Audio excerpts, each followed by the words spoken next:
আসসালামু আলাইকুম everyone, welcome করছি আমার আরও একটি নতুন কুকিং ভিডিওতে।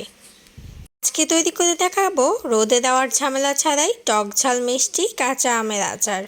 আচার তৈরি করার জন্য প্রথমেই আমাদেরকে গুঁড়ো মশলাগুলো রেডি করে নিতে হবে। আমি প্রথমে 1 চা চামচ সরিষা আর 2 চা চামচ পাঁচফোড়ন, 2টো শুকনো মরিচ খুব ভালোভাবে টেলে নিচ্ছি।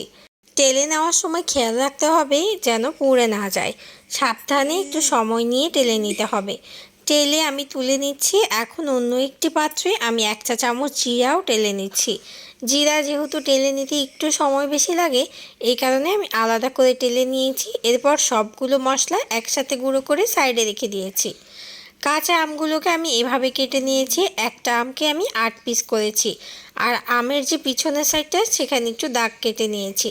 এতে করে আমের ভিতরে মশলাটা খুব ভালোভাবে যাবে।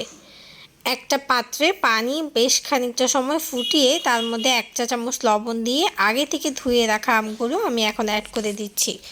আমগুলোকে সেই গরম পানির মধ্যে দিয়ে একটা বলক তুলে নিতে হবে। আমের রঙটা যখন সবুজ থেকে একটু অন্যরকম হয়ে যাবে তখনই তুলে নিতে হবে, খুব বেশি সিদ্ধ করা যাবে না। আমগুলো তুলে একটা চালনিতে রেখে দিয়েছি, পানিটা যেন খুব ভালোভাবে ঝরে যায়। এবার একটা প্যানে 1 কাপ পরিমাণ সরিষার তেল দিয়ে দিয়েছি, আর দিয়ে দিয়েছি 10-12টা রসুনের কোয়া। সাথে দিয়ে দিয়েছি থেতো করে রাখা 4-5 টুকরো আদা।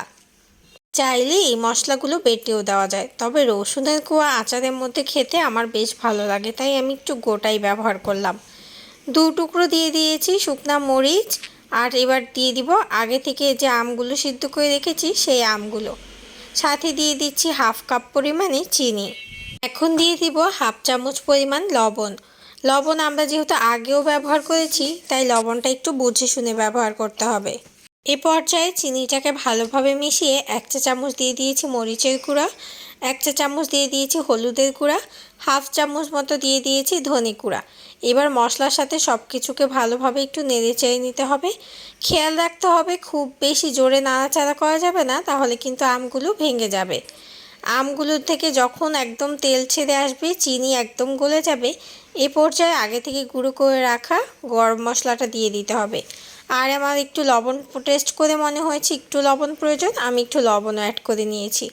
সাথে দিয়ে দিয়েছি 1/2 কাপ পরিমাণ ভিনেগার। 5 মিনিটের মতো জাল করে নিয়েছি ফুটন্ত তেলে।